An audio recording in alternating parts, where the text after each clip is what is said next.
The banner reads, "Happy Retirement Wes," in gold letters stretched across the conference hall entrance. And I have to admit, my wife Reina outdid herself this time. 43 coworkers mill around tables decorated with navy blue tablecloths and centerpieces that probably cost more than my first car. The Marriott Conference Center buzzes with conversation, laughter, and the clink of wine glasses against china plates. "Surprise!" they all shout as I walk through the doors, though honestly, the surprise wore off when I found the catering receipts in Reina's purse last Tuesday. She always was terrible at hiding things. Well, most things. "Oh my goodness, you really got me," I say, plastering on the smile I've perfected over 25 years of marriage. The same smile I wore when she said she was working late. The same smile I wore when she started taking weekend trips to visit her sick aunt in Portland. The same smile I wore when I realized her Aunt Margaret passed away 3 years ago. Reina glides over in her navy dress, the expensive one she bought for what she called special occasions. Now I know exactly what occasions she meant. Her blonde hair is perfectly styled, her makeup flawless, her smile radiant. She looks like the devoted wife everyone believes her to be. "Did we surprise you, honey?" she asks, wrapping her arms around my neck. The familiar scent of her perfume, Chanel No. 5, the one I buy her every Christmas, mingles with something else. Guilt, maybe, or excitement about what comes after tonight.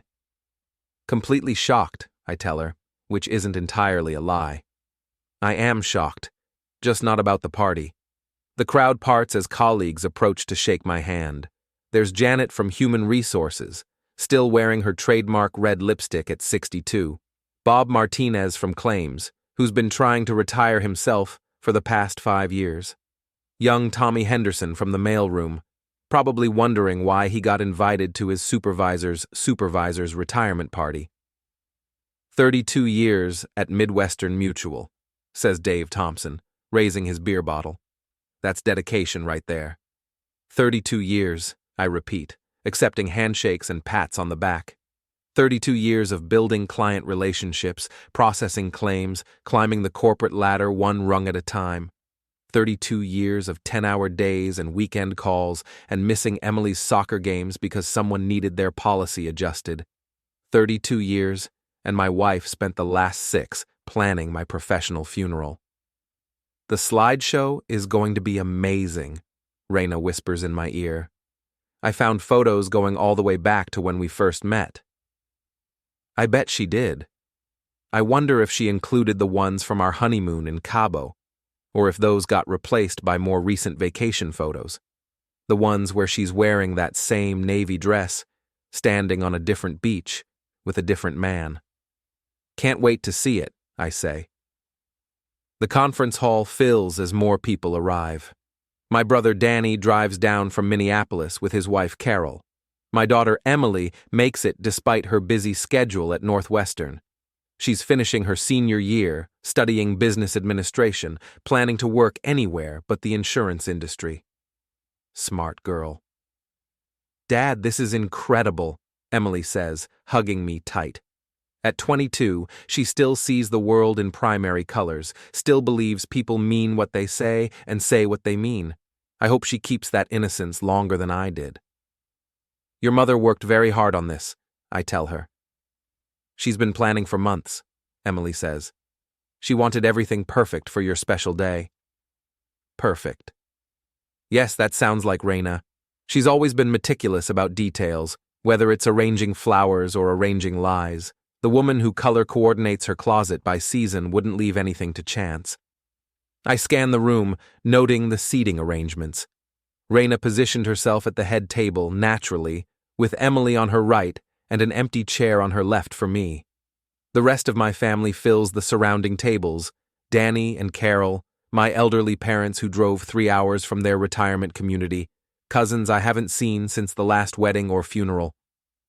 My work colleagues occupy the middle section, department heads, managers, senior associates, even some of the newer hires who probably don't know me well enough to care about my retirement but showed up for the free dinner and open bar.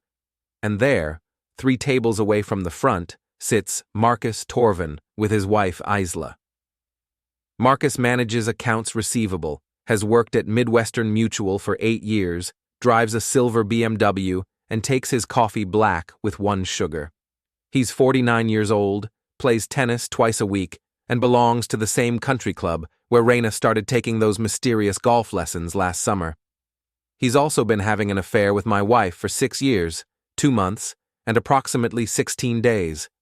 But who's counting? Marcus looks relaxed tonight, chatting with Isla and the other couples at his table. He's wearing a dark suit, not quite navy, more of a charcoal gray, and a red tie that probably cost more than most people spend on groceries in a month. His hair is styled with just enough product to look casual, and his smile comes easy when he laughs at something Isla says.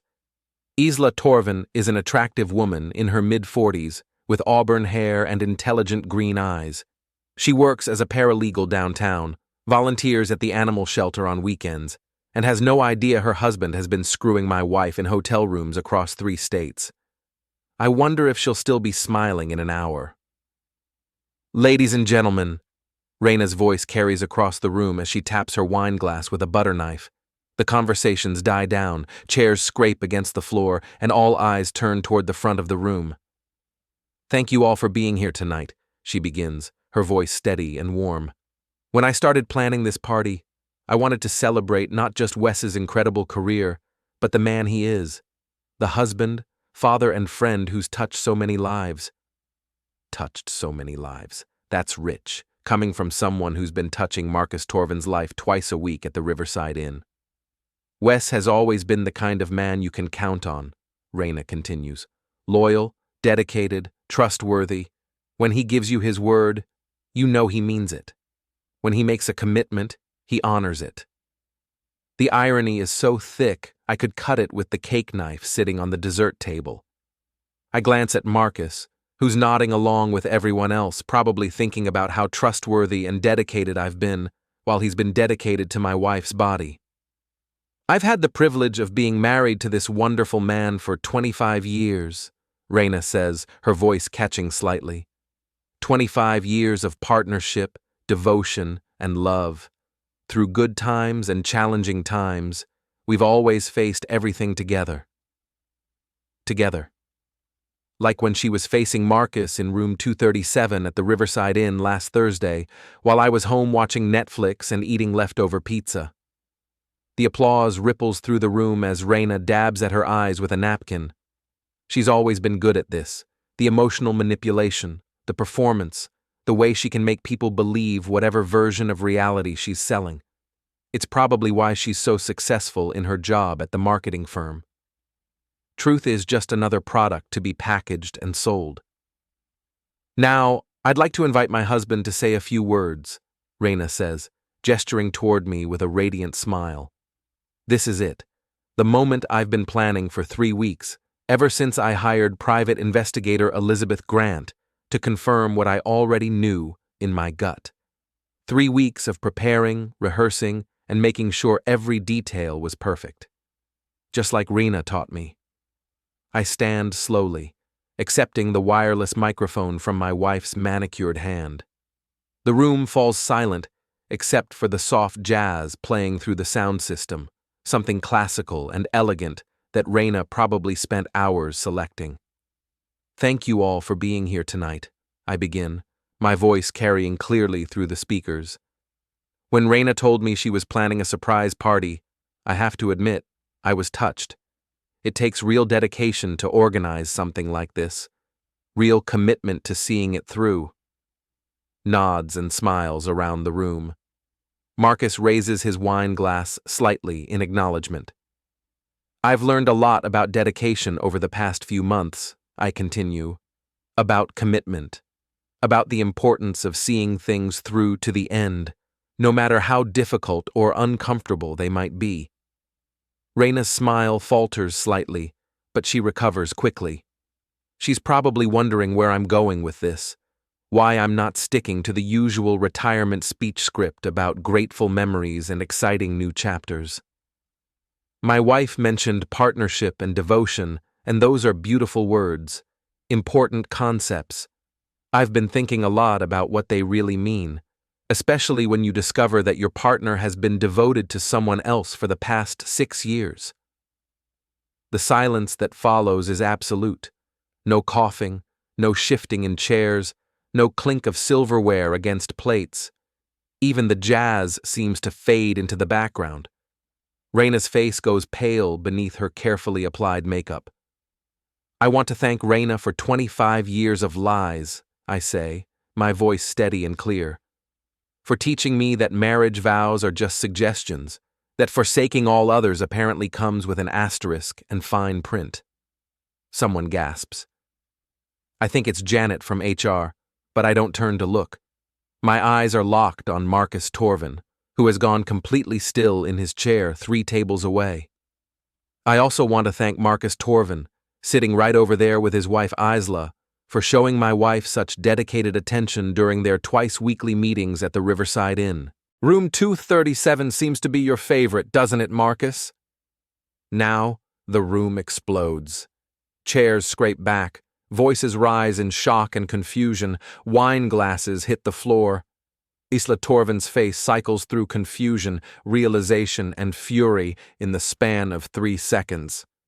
Marcus looks like he's about to be sick, but I'm not finished. The slideshow Reina mentioned should be starting any minute now, I say, raising my voice over the chaos. She worked very hard on it, though I made a few last-minute additions. I think you'll find them illuminating. The lights dim automatically, and the large screen at the front of the room flickers to life. Instead of the carefully curated photos of our marriage that Reina prepared, the first image shows her and Marcus entering the Riverside Inn together. The timestamp reads 3 weeks ago. The second photo shows them leaving 2 hours later, Marcus's hand on the small of her back in a gesture that's unmistakably intimate. The third photo shows hotel receipts, lots of them, all charged to the joint credit card account that Reina thought I never checked. 32 years at Midwestern Mutual. I continue over the growing pandemonium. And I never learned to read financial statements. At least, that's what my wife believed. Turns out I'm better with numbers than anyone gave me credit for. The slideshow continues. Photos of Reina and Marcus at a coastal resort in Oregon. The same weekend, she told me she was visiting her college roommate in Seattle. Images of a second cell phone bill under the name Reina Collins, her maiden name, the one she hasn't used since our wedding. Screenshots of text messages that would make a sailor blush. Reina finally finds her voice. Wes, stop this. Please. Not here, not like this. Why not here? I ask, turning to face her directly. You chose this venue? Invited these people, planned this whole evening. I'm just adding my own surprise to the program. Marcus has stood up, his chair knocked backward in his haste. Isla grabs his arm, her voice cutting through the noise. Is it true? Is it true, you lying piece of garbage? Isla, I can explain. Explain what? Explain how you've been screwing his wife while I've been home taking care of your mother? Explain how you've been lying to my face every single day? The beautiful thing about public humiliation is how quickly it spreads. Half the room is pulling out cell phones, recording everything, probably uploading to social media before the slideshow even finishes. The other half is trying to decide whether to leave or stay for the rest of the show. I vote they stay. It gets better. There's more, I announce, and the room gradually quiets again. Morbid curiosity overcoming social discomfort. See, I've been doing a lot of research lately, learning about things like client databases and account transfers and offshore banking. Fascinating stuff, really. Reina's face has gone from pale to gray. She knows what's coming next. Turns out my wife has been very busy over the past few years. Not just with Marcus, though I'm sure that kept her occupied. She's also been copying my client files, transferring accounts to competing agencies, and funneling money into accounts I was never supposed to find. The slideshow shifts to bank statements, wire transfer records, and photocopies of client contracts. Everything Elizabeth Grant uncovered during her investigation, all laid out in neat chronological order. $180,000, I say. That's how much disappeared from our joint savings over the past 8 years. Reina told me it was going into a home renovation fund. Turns out she was renovating Marcus's financial future instead of our kitchen. More gasps, more frantic phone activity. I can see people texting, probably alerting friends and family members who couldn't make it tonight. This is going to be all over social media before we finish dessert. Perfect. Marcus pushes through the crowd, heading for the exit, but Isla blocks his path.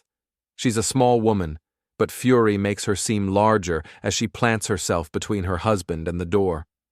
"You're not going anywhere," she tells him. "Not until you explain every single lie you've told me." "This is insane," Marcus says, his voice cracking. "Wes has lost his mind. He's making this up." "Am I?" I ask, and click a small remote control in my pocket. The slideshow advances to a video file, security camera footage from the Riverside Inn's parking lot. The timestamp shows last Thursday, and there's Marcus's silver BMW pulling into a space next to Reina's white Lexus. The video continues, showing them walking into the hotel together, Marcus's arm around her waist. It's grainy black and white footage, but there's no mistaking who they are or what they're doing. "Still think I'm making it up?" I ask. Marcus doesn't answer. He's staring at the screen like a man watching his own execution, which isn't far from the truth. By tomorrow morning, everyone in the insurance industry will know about this. His career, his reputation, his marriage, all of it finished, just like he finished mine. The best part, I continue, is that this party was supposed to be the grand finale. My retirement was going to be the perfect cover for transferring my remaining clients to Marcus's operation. Clean, simple, no one would question a retiree handing off his accounts to younger colleagues. I look directly at Reina, who's still standing frozen at the front of the room. "Except I'm not retiring," I announce. Funny thing about retirement parties, they work better when the guest of honor actually wants to retire. Turns out, I love my job. Love my clients, love the idea of working for another 10 years, just to spite everyone who thought they could push me out. The slideshow ends with a final image, a legal document with the header, "Petition for Dissolution of Marriage," filed 3 days ago, citing irreconcilable differences and adultery. Reina's name is listed as the respondent, and there's a note about the prenuptial agreement she signed 25 years ago. The prenuptial agreement that includes very specific language about infidelity and financial misconduct. The prenuptial agreement she never bothered to read because she was so confident it would never matter. "Ladies and gentlemen," I say, raising my wine glass toward the crowd, "I want to thank you all for being here tonight to witness the end of my marriage and the beginning of my wife's very expensive education about the consequences of betrayal." I drain the wine in one long swallow, set the glass on the nearest table, and walk toward the exit. The crowd parts like the Red Sea, everyone too stunned to speak or move. Behind me, I can hear Reina calling my name, her voice desperate and pleading. I can hear Isla screaming at Marcus, her words echoing off the conference room walls. I can hear chairs scraping and voices rising as 43 of my coworkers try to process what they just witnessed. But I don't look back. At the dessert table near the door, I pause to cut myself a generous slice of chocolate cake, the expensive kind Reina ordered from the fancy bakery downtown.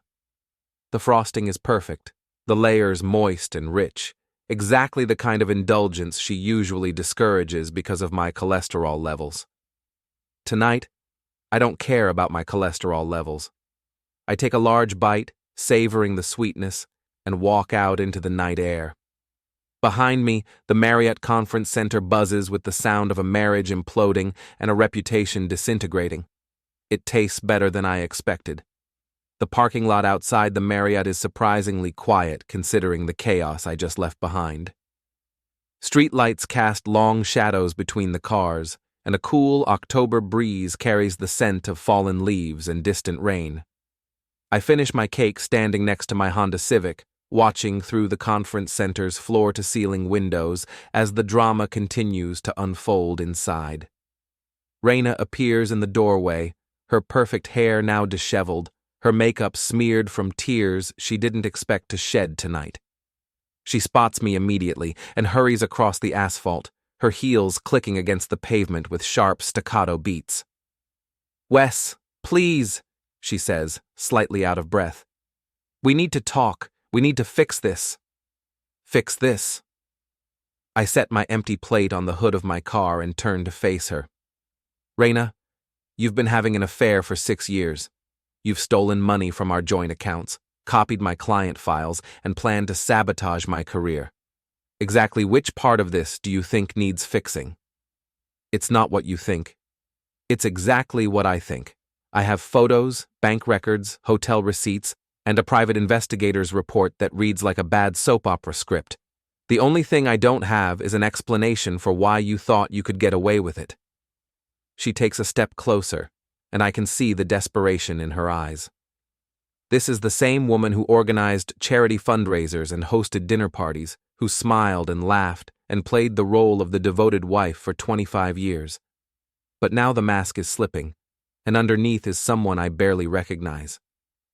"The money was for us," she says, "for our future. Marcus has connections, opportunities that could have made us wealthy, really wealthy, not just comfortable." "Us?" I laugh, and the sound is harsher than I intended. "Reina, you were planning to leave me. The house is already listed for sale. Did you think I wouldn't find out about that too?" Her face goes pale again. "How did you—" "Pocket listing through Morrison Real Estate.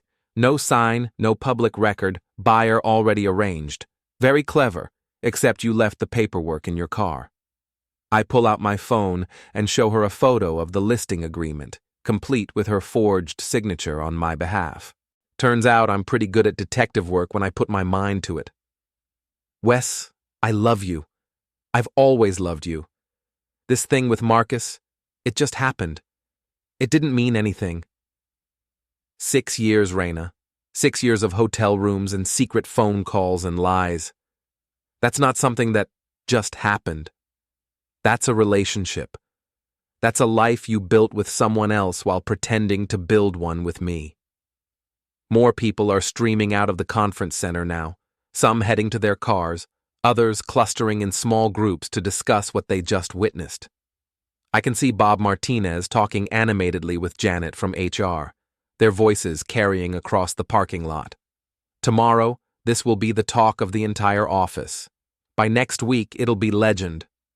"I'll end it," Reina says suddenly. "I'll end things with Marcus right now, tonight. We can go to counseling, we can work through this. 25 years of marriage has to count for something." "It does count for something," I tell her.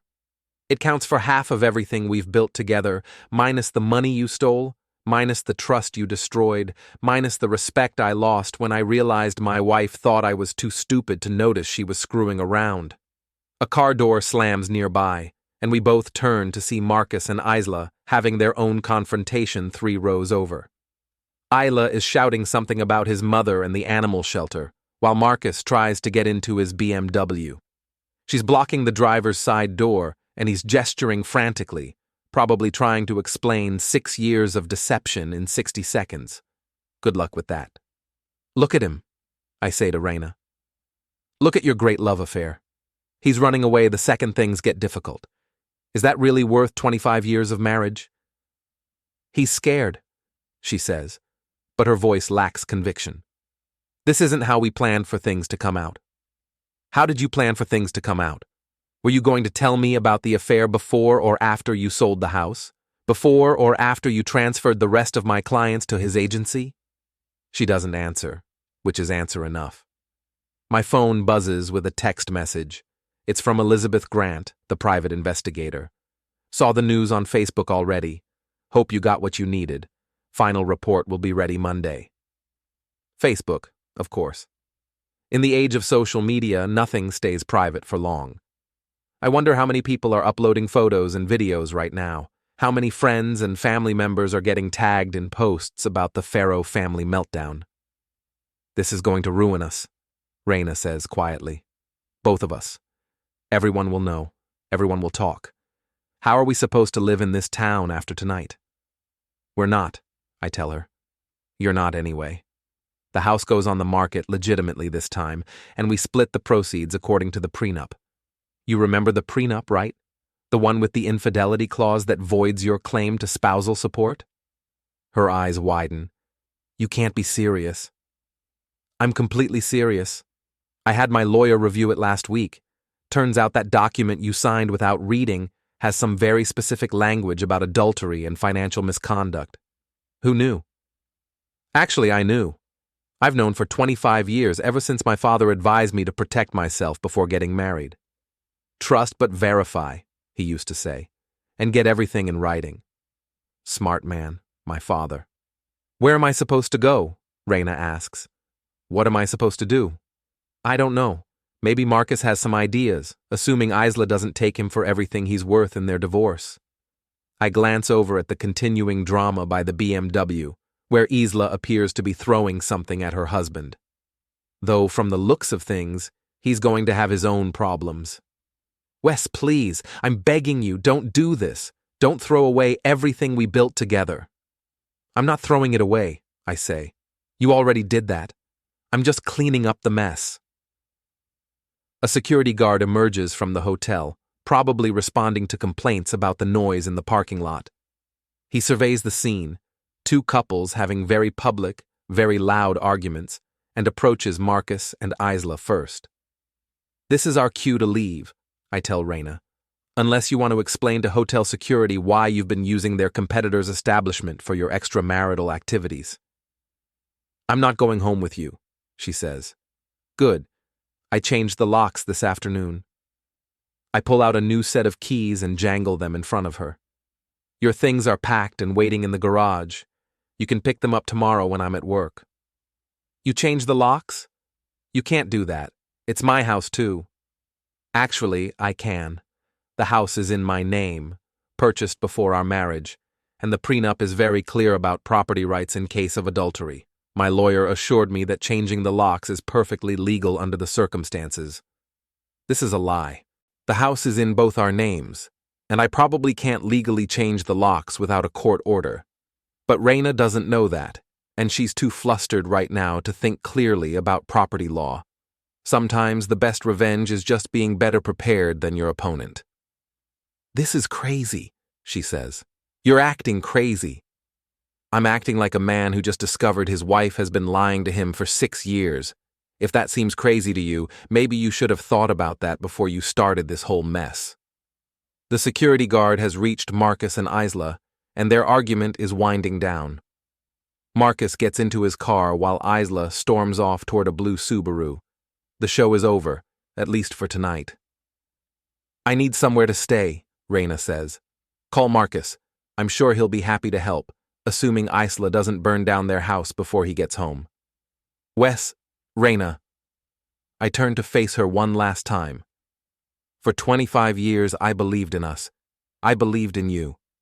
I worked 60-hour weeks to build a life that would make you happy, and I trusted you to be my partner in that life. You took that trust and you stomped on it. You took my love, and you used it as a cover story for your affair. So no, I'm not interested in working things out.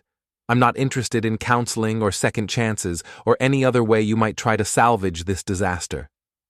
What about Emily? What about our daughter? Emily is 22 years old and smart enough to understand that actions have consequences. She'll be fine. She might even be proud of her old man for finally standing up for himself. I get into my Honda and start the engine. Through the windshield, I can see Reina standing alone in the parking lot, her perfect party dress wrinkled, her perfect hair falling into her face. She looks smaller somehow, diminished, like a balloon with a slow leak. For just a moment, I feel sorry for her. 25 years of marriage, even a bad marriage, creates habits of care and concern that don't disappear overnight. Part of me wants to roll down the window and tell her everything will be okay, that we'll figure this out together. But that part of me is exactly what got me into this mess in the first place. I back out of the parking space and drive toward the exit, leaving my wife standing under the streetlights with the wreckage of her carefully planned deception scattered around her feet like confetti. The radio comes on automatically when I start the car, and some pop song about heartbreak and moving on fills the Honda's interior. Normally, I'd change the station. I prefer classic rock or talk radio, but tonight, the lyrics seem appropriate. My phone rings as I'm pulling onto the main road. Emily's name appears on the dashboard display. "Hi, sweetheart," I answer. "Dad, what the hell just happened?" Her voice is tight with emotion, somewhere between anger and confusion. "Mom is calling me crying, people are posting videos on Instagram, and I have no idea what's going on." "Your mother and I are getting divorced," I tell her. "She's been having an affair for 6 years, and I found out about it. Tonight seemed like a good time to make that information public."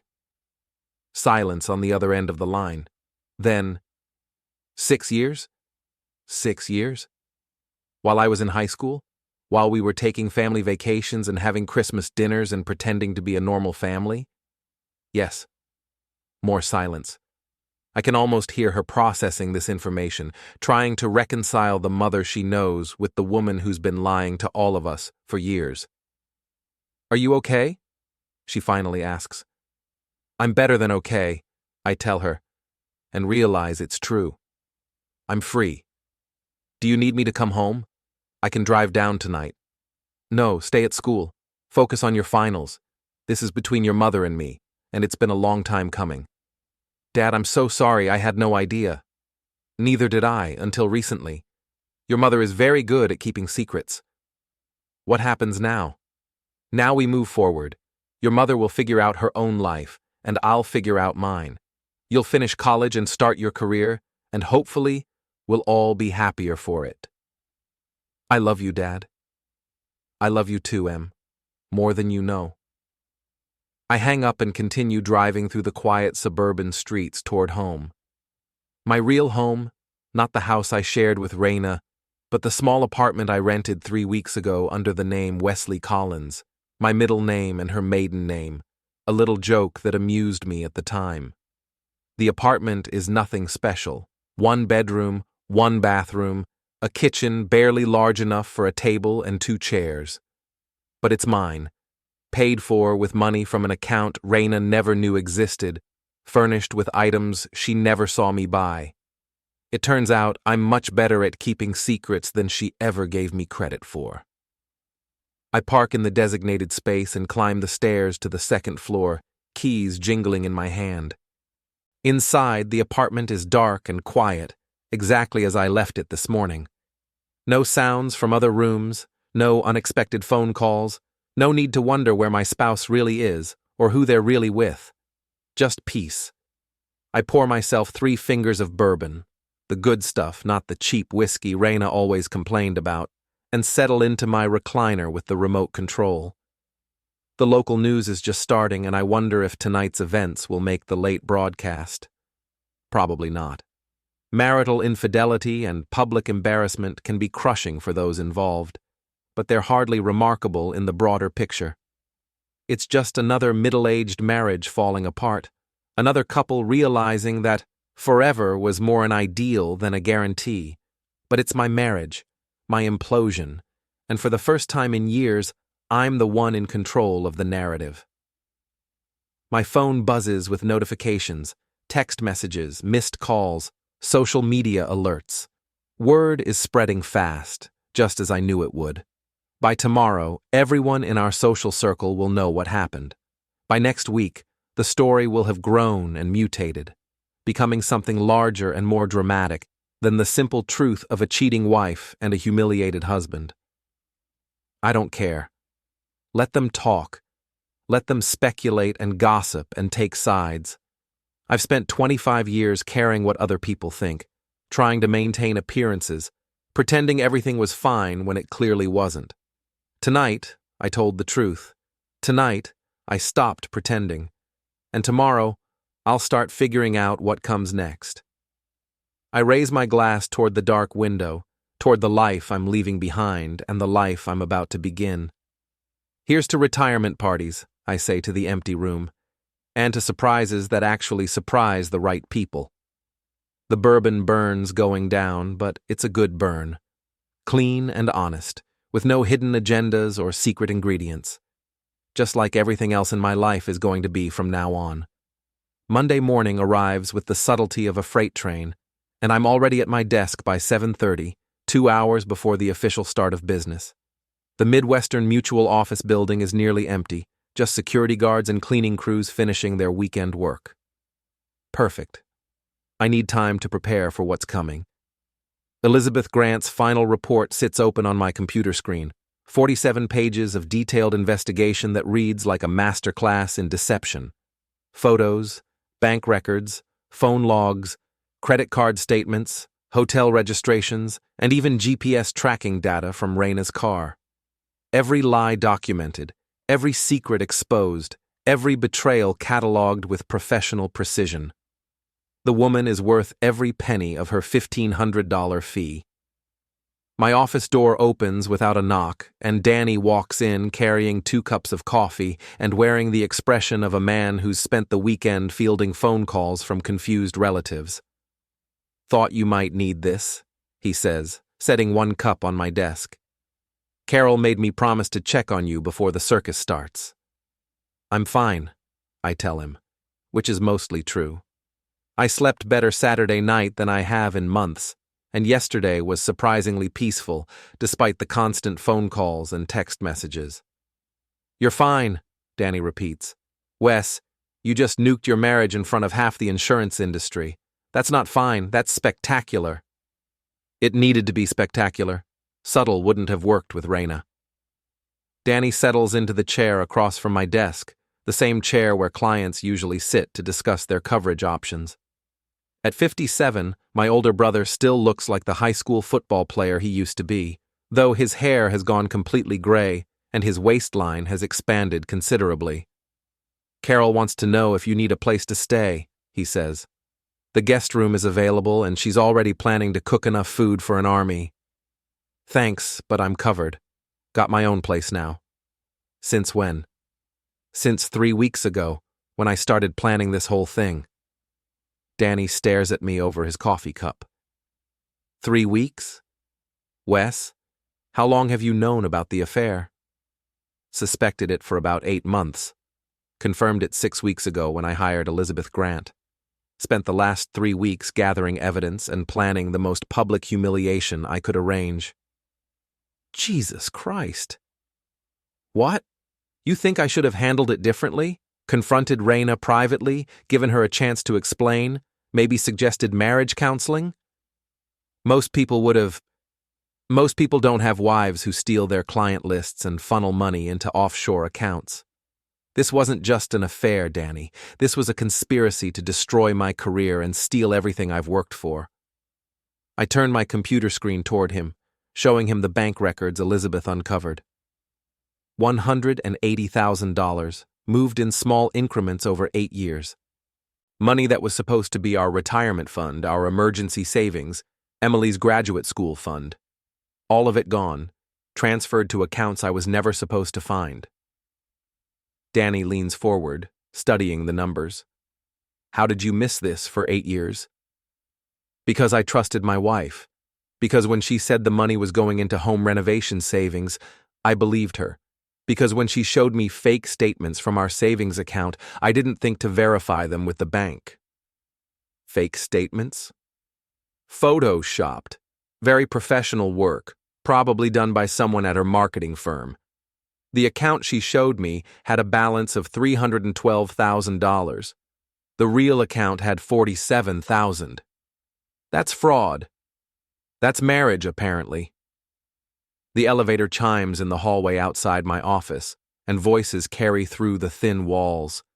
The early arrivals are starting to show up, and I can already hear the excited whispers that mean weekend gossip is being shared. "This is going to be a long day," Danny says. "For Reina and Marcus, yes. For me, it's going to be very entertaining." My phone rings, and Janet from HR appears on the caller ID. I let it go to voicemail, then immediately delete the message without listening. Whatever she wants to discuss can wait until I'm ready to discuss it. Have you talked to Emily? Danny asks. Saturday night. She's handling it better than expected, probably because she's been away at college and didn't have to watch the slow deterioration of our marriage up close. What about your parents? Mom called yesterday, wanted to know if I needed anything. Dad just said about time and hung up. Danny laughs despite himself. That sounds like Dad. He never liked Reina, said she was too concerned with appearances, too focused on what other people thought. Turns out he was right. More voices in the hallway, more footsteps, more elevator chimes.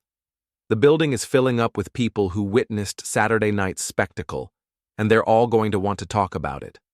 Some will be sympathetic, others will be curious, and a few will probably be judgmental about my methods. I don't care about any of them.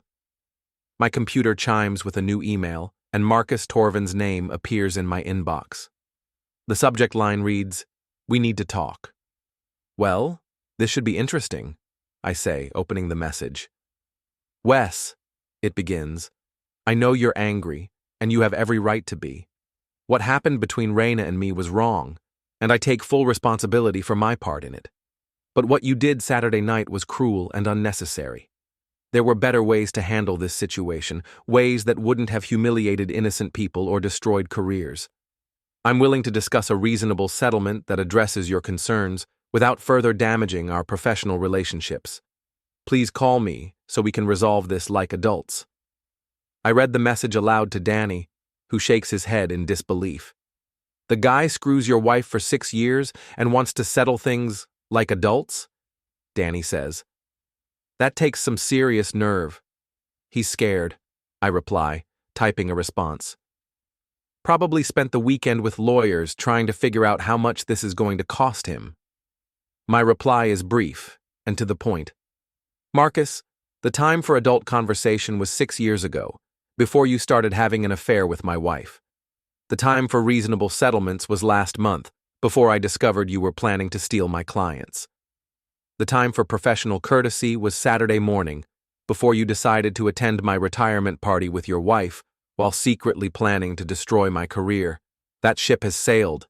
Good luck with your divorce. I hit send and immediately delete his email from my inbox. Harsh, Danny says. Accurate. The phone rings again, this time showing Reina's number. I let it go to voicemail, then delete that message too without listening. She called 17 times yesterday, left 12 voicemails, and sent 23 text messages. I ignored all of them. You're not going to talk to her at all? Danny asks. Everything we need to discuss can be handled through lawyers. I don't see any point in rehashing the obvious. She's been your wife for 25 years.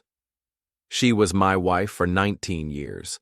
For the last 6 years, she's been Marcus's girlfriend, who happened to live in my house. A knock on my office door interrupts our conversation, and Bob Martinez peeks his head inside. His expression is carefully neutral, the look of a man trying to navigate office politics without taking sides. Morning, Wes, he says. Wondered if you had a minute to chat. Come on in, Bob. Danny was just leaving. Danny stands and shakes Bob's hand. Take care of yourself, little brother, he tells me. Call if you need anything. After Danny leaves, Bob settles into the chair and looks around my office as if seeing it for the first time. We've worked together for 12 years, but suddenly everything feels different, charged with the electricity of scandal and gossip. Hell of a party Saturday night, he says finally. Reina always did like to make an impression. That she did. Bob pauses, choosing his words carefully. Look, Wes, I don't know all the details of what's going on between you and your wife, and frankly, it's none of my business. But there are people asking questions about the client list situation, and I thought you should know. What kind of questions? Whether you actually transferred accounts to Marcus's agency, whether there might be compliance issues or ethical violations, whether the company needs to conduct an internal investigation. I lean back in my chair, considering this development. Office politics are always complicated, but add a public adultery scandal, and they become positively Byzantine. Bob, I haven't transferred a single client to Marcus Torvin or anyone else.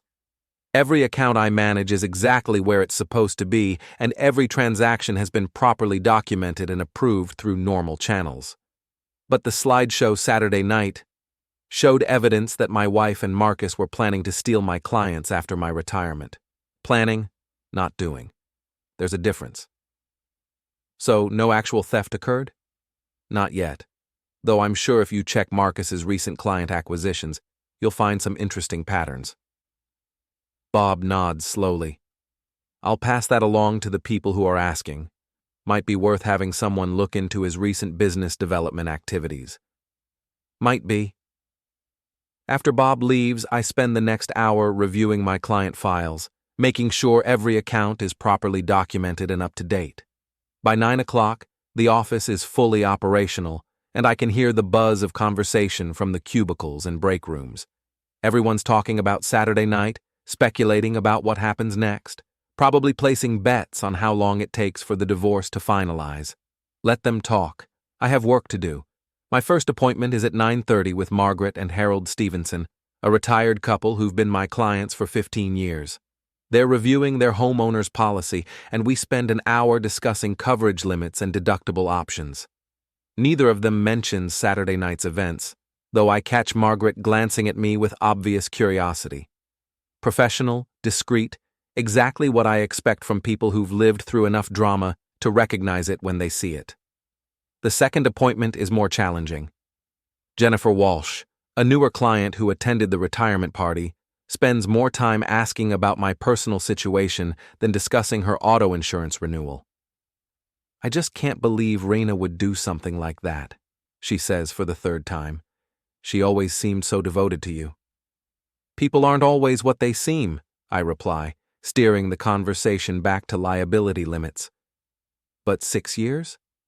How do you hide an affair for 6 years? Very carefully, apparently. By lunchtime, I've fielded a dozen similar conversations, each one a variation on the same theme: shock, curiosity, and barely concealed excitement about being close to such dramatic events. It's exhausting and oddly liberating at the same time. I eat lunch at my desk, reviewing Elizabeth Grant's report one more time. The level of detail is impressive. She tracked Reina's movements for 3 weeks, documented every hotel visit, every restaurant meal, every lie told to cover up another rendezvous with Marcus. The woman even found receipts for lingerie purchases, charged to our joint credit card and delivered to Marcus's office address. My wife bought intimate lingerie for her lover and charged it to my credit card. The audacity is almost admirable. At 2 o'clock, Janet from HR finally corners me in the break room, where I'm refilling my coffee cup and trying to avoid the cluster of coworkers discussing weekend gossip. "Wes, we need to talk," she says, using her official HR voice. "About what?" "About Saturday night. About the implications for workplace relationships and professional conduct." "Janet, I don't have any workplace relationships that violate company policy. My wife doesn't work here, and I've never been involved with anyone who does." "But Marcus Torvin was having an affair with my wife. That's his problem, not mine. If you have concerns about his professional conduct, I suggest you discuss them with him." The way I handled the situation was to publicly expose adultery and financial fraud. If that makes people uncomfortable, maybe they should reconsider their own behavior. Janet's face flushes red. "You can't just humiliate people in public and expect there to be no consequences." "You're absolutely right," I tell her. "There are consequences. Marcus is probably getting divorced, his reputation is destroyed, and his career is effectively over. Reina is facing the same consequences. Those are exactly the results I was hoping for." "That's not what I meant. Janet, unless you're here to discuss a specific policy violation or workplace conduct issue that directly affects my job performance, I don't think we have anything else to talk about." I leave her standing in the break room, probably planning her next move in whatever corporate damage control strategy the company is developing. Let them strategize. I haven't violated any policies, broken any laws, or compromised any client relationships. All I did was tell the truth at an inconvenient time. The rest of the afternoon passes quietly with routine client calls and paperwork. At 5:30, most of my coworkers head home to their families, their dinners, their normal lives. I stay until 6:15, finishing up some policy reviews and enjoying the peace of an empty office. My phone buzzes with a text message from an unknown number. "This is Isla Torvin. Can we meet? I think we should talk."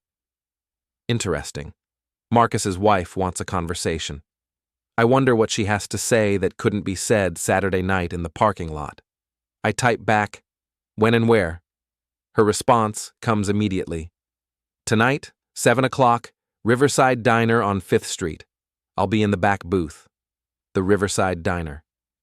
Not the Riverside Inn where her husband conducted his affair, but close enough to be symbolic. Either Isla has a sense of irony, or she's more upset than she appeared Saturday night. Probably both. I lock up my office and head for the elevator, passing the empty cubicles and darkened conference rooms where my coworkers spend their days processing claims and managing accounts. Tomorrow, they'll all be back, probably still talking about Saturday night's events, still speculating about what happens next.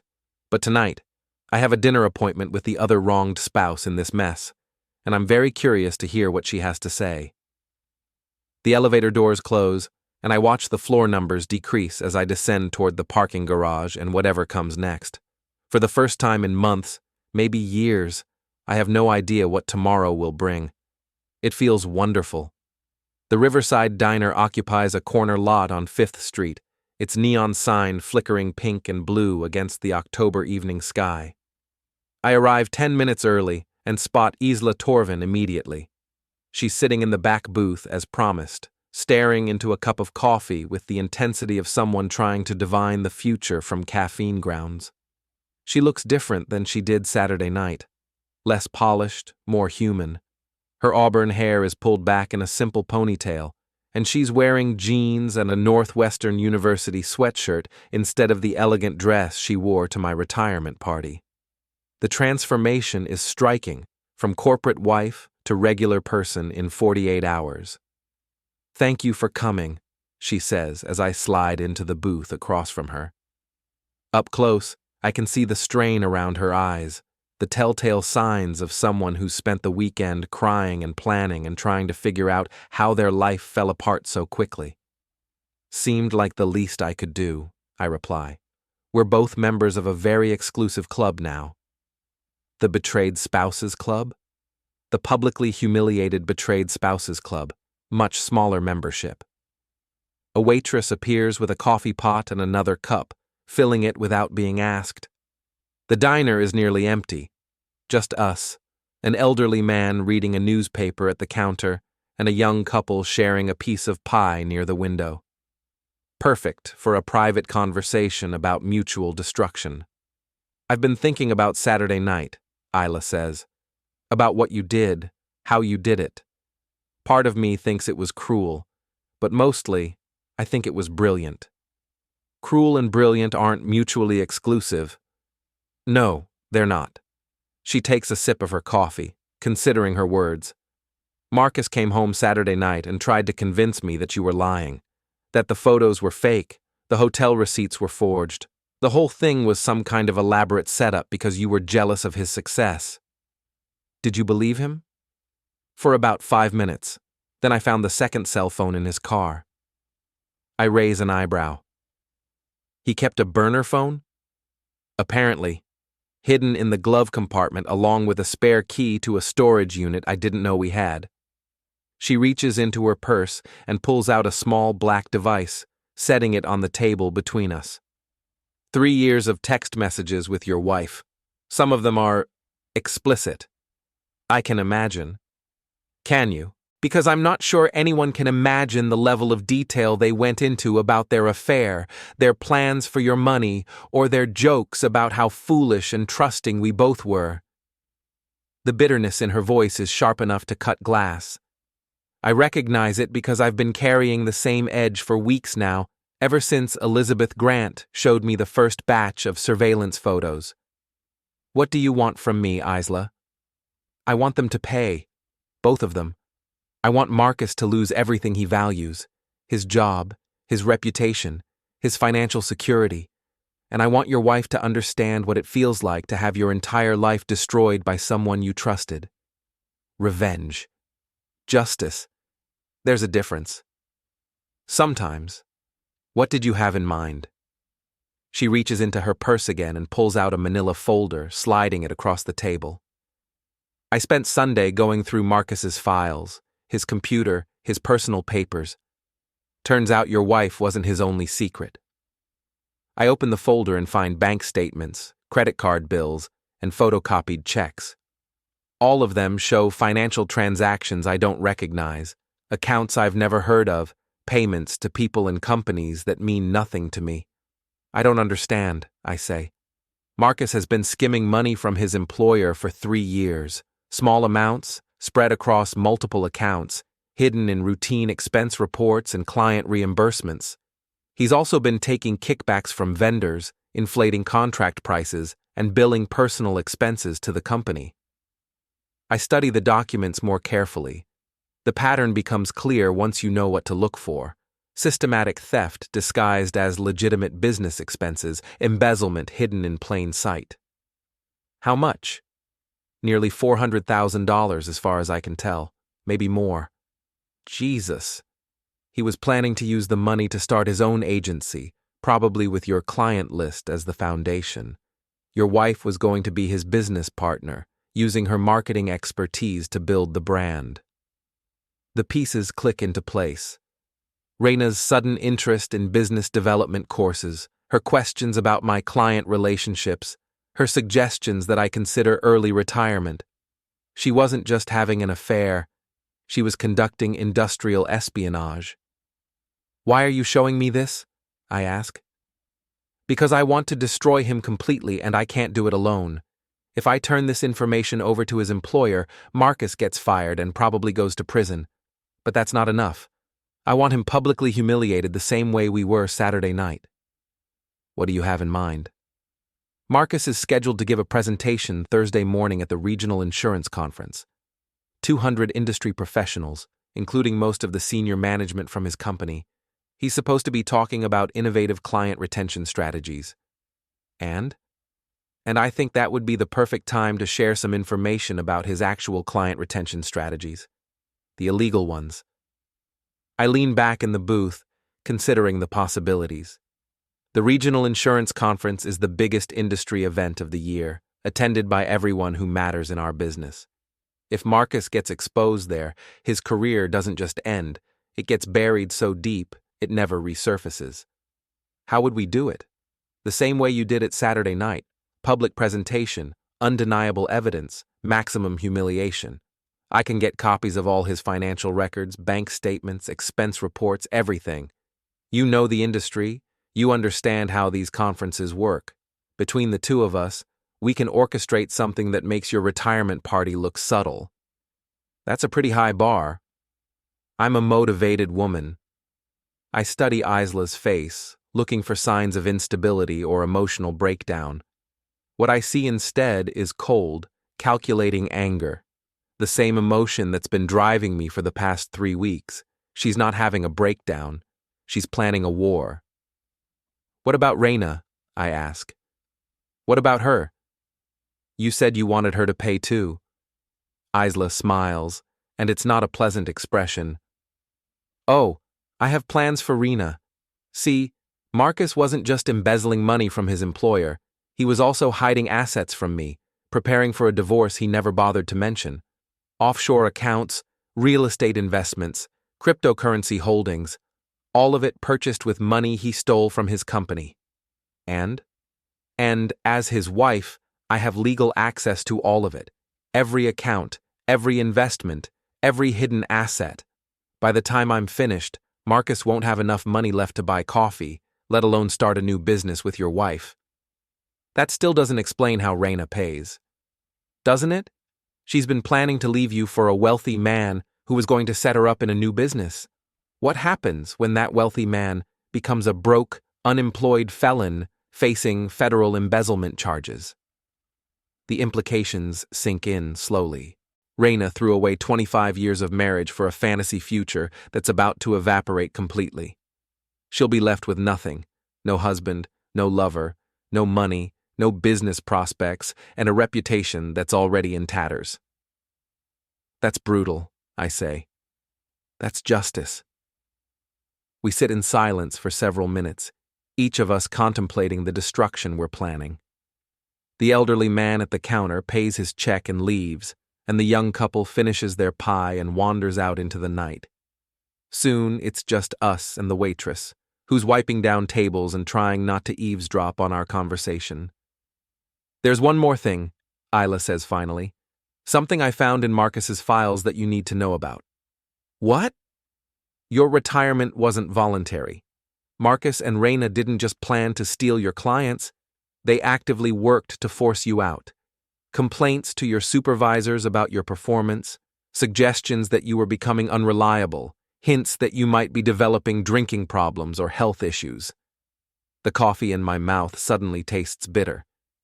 They tried to get me fired. They tried to create a situation where early retirement seemed like the best option for everyone involved. Keep you from getting suspicious, make the client transfers seem natural, avoid any awkward questions about timing. How do you know this? Email records on Marcus's personal computer. He was coordinating with Reina, sharing strategies, planning timelines. They've been working on this for almost 2 years. 2 years. While I was worrying about our marriage, struggling to understand why Reina seemed distant and distracted, she was actively plotting to destroy my career. The betrayal goes deeper than adultery. It's systematic, calculated sabotage of everything I've worked to build. "I'm in," I tell Isla. "Just like that?" "Just like that." "What do you need me to do?" She pulls out a notebook and flips to a page covered with handwritten notes. "First, we need to get access to the conference presentation system. Can you do that?" "I'm on the planning committee. I can probably get us backstage access, maybe even control of the main display system." "Perfect." "Second, we need to time this perfectly. Marcus's presentation is scheduled for 10:30 Thursday morning, right after the keynote speaker. The room will be packed, and there will be media coverage." "Media?" Insurance Industry Weekly is covering the conference this year. They're planning to live stream several presentations, including Marcus's. Even better. Not only will we destroy Marcus in front of 200 industry professionals, we'll do it on camera for the entire insurance world to see. What else? We need to coordinate our evidence. I have the financial records, but you have the affair documentation. If we present both simultaneously, it creates a complete picture of fraud and adultery that no one can dismiss or explain away. I think about Elizabeth Grant's report, sitting in my office safe along with copies of every photo, every bank record, every piece of evidence we collected. Combined with Isla's financial documentation, we'll have enough ammunition to end both their careers permanently. This is going to be spectacular, I say. It's going to be justice. Same thing in this case. We spend the next hour planning details, coordinating timelines, and discussing contingencies. Isla is remarkably thorough for someone who's never orchestrated public humiliation before. She's thought through logistics, legal implications, and escape routes with the precision of a military strategist. "You're good at this," I tell her as we prepare to leave. "I'm a paralegal. I spend my days planning litigation strategies and coordinating evidence. This isn't that different, except the stakes are personal. And the satisfaction is guaranteed." That too. We shake hands in the parking lot, two conspirators bound together by mutual betrayal and shared purpose. In 3 days, we'll destroy the people who destroyed us, and we'll do it in the most public, humiliating way possible. I drive home to my apartment, thinking about Thursday morning and the presentation that's going to change everything. Marcus thinks he's going to talk about client retention strategies.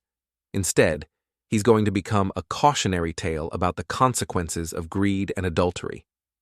Reina thinks she's building a new life with a successful businessman. Instead, she's about to discover that her lover is a thief and her future is a lie. And I think I'm finally going to get the justice I've been craving since the night I found those hotel receipts in her purse. Thursday can't come fast enough. The grand ballroom at the Marriott downtown holds exactly 237 people when configured for conference presentations, and this Thursday morning it's packed beyond capacity. Insurance professionals from across the Midwest fill every seat, line the walls, and cluster near the doors, all of them eager to hear Marcus Torvin's presentation on innovative client retention strategies in the digital age. If they only knew what kind of innovation they're really about to witness. I'm stationed at the back of the room near the audio-visual control booth, wearing my conference planning committee badge and trying to look like I belong here. Which I do, technically, since I helped organize this event 6 months ago, when I thought I'd be attending as a retiree instead of an agent of revenge. Isla sits in the third row, directly in Marcus's line of sight, her laptop open and connected to the conference Wi-Fi. She's wearing a black business suit and her most professional smile, looking every inch the supportive wife who's here to watch her husband's big presentation. Marcus himself stands at the podium, adjusting his microphone and shuffling through his notes. He looks confident, relaxed, completely unaware that his career is about to end in the most spectacular way possible. His presentation slides are loaded and ready, his talking points memorized, his future planned down to the last detail. Too bad it's not the future he's expecting. Ladies and gentlemen, announces Conference Director Patricia Wells, please welcome Marcus Torvin from Consolidated Insurance Services, presenting on innovative client retention strategies. Polite applause fills the ballroom as Marcus takes the microphone. The lights dim slightly, and his first slide appears on the massive screen behind him, a professional-looking title card with his name, company logo, and presentation topic. Thank you, Patricia, Marcus begins, his voice carrying clearly through the sound system. I'm excited to share some insights about client retention in today's competitive marketplace, particularly strategies that go beyond traditional approaches. He clicks to his second slide, which shows a graph of client acquisition and retention rates. Standard corporate presentation material, the kind of thing these conferences are built on. The key to successful client retention, Marcus continues, is understanding that relationships are built on trust, transparency, and mutual benefit. When clients believe you have their best interests at heart, they remain loyal even in challenging circumstances. Trust and transparency. The irony is so thick I could cut it with a knife. I check my watch. 10:33 a.m. Marcus has been talking for 3 minutes, establishing his credibility and setting up his main points. According to our plan, Isla and I will let him continue for exactly 7 more minutes, allowing him to get comfortable and confident before we spring our trap. The audience is paying attention, taking notes, occasionally nodding at Marcus's insights about client psychology and retention metrics. These are smart, experienced professionals who understand the insurance business inside and out. When they see what we're about to show them, they'll recognize immediately what it means for Marcus's career. One of the most effective retention strategies, Marcus says, clicking to another slide, involves creating multiple touch points with clients throughout the year, regular communication, proactive service, and anticipating their needs before they even realize they have them. Like anticipating that your wife might hire a private investigator to document your adultery. That would have been useful proactive thinking. My phone buzzes with a text from Isla. Ready when you are. I text back. 2 minutes. Marcus continues his presentation, discussing client segmentation and targeted communication strategies. He's actually quite good at this, articulate, engaging, knowledgeable about the industry. Under different circumstances, I might even be impressed, but these aren't different circumstances. At 10:40 exactly, I signal to the AV technician that we need to make a technical adjustment to the presentation system. He nods and hands me the wireless control device that manages the main display screen. Isla catches my eye from across the room and nods once. It's time. Marcus is in the middle of explaining customer lifetime value calculations when his slide suddenly changes. Instead of a chart showing retention percentages, the screen now displays a bank statement from First National showing a deposit of $47,000 from Consolidated Insurance Services to an account under the name MT Holdings LLC. The date on the statement is 3 weeks ago. Marcus stops talking mid-sentence, staring at the screen in confusion. "I'm sorry," he says. "There seems to be a technical problem with my presentation." "No technical problem," I announce, my voice carrying clearly through the ballroom's sound system. "Just some additional material that seemed relevant to your topic." Every head in the room turns toward me, and I can see the recognition dawning on faces throughout the audience. These people remember me from Saturday night's retirement party disaster, and they're starting to realize they're about to witness round 2. "Wes?" Marcus says, his voice cracking slightly. "What are you doing?" "I'm providing some real-world examples of innovative client retention strategies," I reply, clicking to the next slide. "This one shows how you retained $47,000 in company funds by depositing them into your personal account." The new slide shows a series of expense reports, all signed by Marcus, all claiming reimbursement for client entertainment expenses that never actually occurred. The amounts are small individually, $800 here, $200 there, but they add up to a substantial sum over time. The ballroom erupts in whispers and murmurs as the audience processes what they're seeing. These are financial professionals who understand exactly what systematic embezzlement looks like, and they're seeing a textbook example displayed on the conference's main screen. "This is insane," Marcus says, his confident presentation demeanor cracking completely. "Those documents are fake. Someone is trying to frame me." "Are they?" Isla's voice cuts through the noise as she stands up in the third row. "Because I found them on your personal computer, along with records of 3 other bank accounts you forgot to mention during our marriage." The audience turns toward Isla, and I can see the pieces clicking together in their minds. Marcus's wife is presenting evidence of his financial crimes at his own professional presentation. The drama is almost too perfect to believe. "Isla, what are you doing here?" Marcus asks. "I'm here to support my husband," she replies sweetly. "Just like I've been supporting you for the past 15 years while you've been stealing money from your employer and having an affair with Wes's wife." Now the whispers become excited chatter. The connection to Saturday night's retirement party scandal is clear, and everyone in the room realizes they're witnessing the sequel to that public humiliation. I click to the next slide, which shows a series of photographs taken at various hotels and restaurants over the past 6 months. Marcus and Reina entering hotel rooms, sharing intimate dinners, walking hand in hand through resort lobbies. The same kind of evidence I used Saturday night, but now presented in the context of his professional fraud. "Client retention," I announce, apparently extends to retaining other people's wives. Marcus has been very dedicated to retaining mine for the past 6 years. The laughter that ripples through the audience is cruel and delighted. Insurance professionals don't get many opportunities for this kind of entertainment, and they're clearly enjoying the show.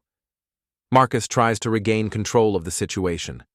"Ladies and gentlemen, I don't know what kind of vendetta this is, but I assure you that these allegations are completely false.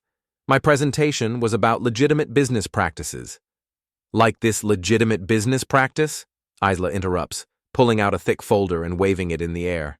"Bank records showing that you've embezzled nearly $400,000 over 3 years? Or this legitimate practice?" She pulls out the second cell phone. 3 years of text messages planning to steal Wes's client list and start your own agency with the money you stole?" The room goes completely silent. Even the whispers stop as everyone processes the magnitude of what they're witnessing. This isn't just adultery or public humiliation. This is serious white-collar crime being exposed in real time. Conference director Patricia Wells approaches the microphone, probably trying to figure out how to regain control of her event. But before she can speak, I click to the final slide. It's a split-screen image showing two documents side by side. On the left is Marcus's employee contract with Consolidated Insurance Services, highlighting the sections about fiduciary responsibility and ethical conduct. On the right is a federal statute about embezzlement and wire fraud, with the relevant penalties clearly marked. The maximum sentence for wire fraud is 20 years in federal prison, I announce. The maximum sentence for embezzlement depends on the amount stolen, but $400,000 definitely qualifies as a felony. Marcus goes pale. The audience goes silent. Even Patricia Wells seems frozen, unsure whether to stop this or let it continue.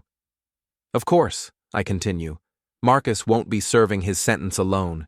His business partner and co-conspirator will probably be joining him, assuming federal prosecutors decide to pursue conspiracy charges against my soon-to-be ex-wife.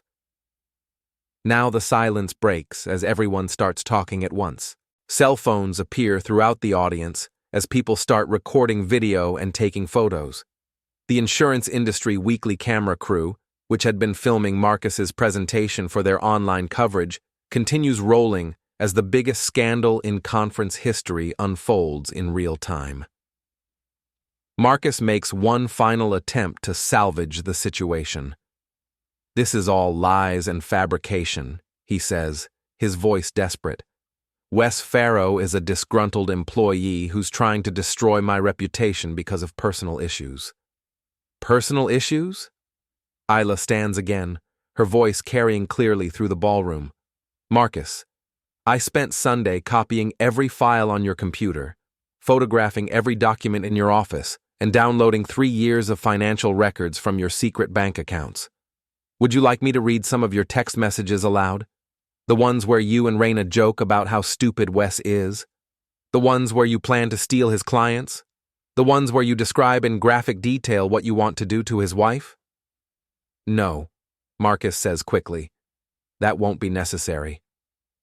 "I think it will be," she replies, pulling out her phone. "Here's one from last month. Can't wait to see the look on Wes's face when he realizes his whole career is over. The stupid bastard never saw it coming." The cruel laughter returns, louder this time. Marcus is being systematically destroyed in front of his professional peers, and everyone in the room knows his career is finished. But Isla isn't done. "Here's another one," she continues. "Reina says Wes is so pathetic in bed that she fakes orgasms just to get it over with. Can't wait to show her what a real man feels like." Now the laughter turns uncomfortable. This level of personal humiliation goes beyond professional scandal into pure cruelty, and some people in the audience are starting to look away. I don't care. They destroyed my marriage, my trust, and my career plans. A little discomfort seems like a reasonable price for the audience to pay for this level of entertainment. "And here's my personal favorite," Isla says. "Once we get rid of Wes and steal his client list, we'll have enough money to disappear to the Cayman Islands. Isla will never find the offshore accounts, and by the time anyone figures out what happened, we'll be living on a beach somewhere laughing about how easy it was." The silence that follows is absolute. Everyone in the room understands that they've just witnessed a confession to multiple felonies, recorded for posterity and broadcast live on the internet. Marcus Torvin's career isn't just over, it's obliterated.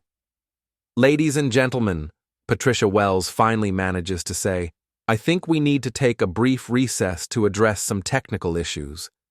But it's too late for damage control. The story is already spreading through social media, the video is already being shared across professional networks, and Marcus Torvin has already become the most notorious name in the insurance industry.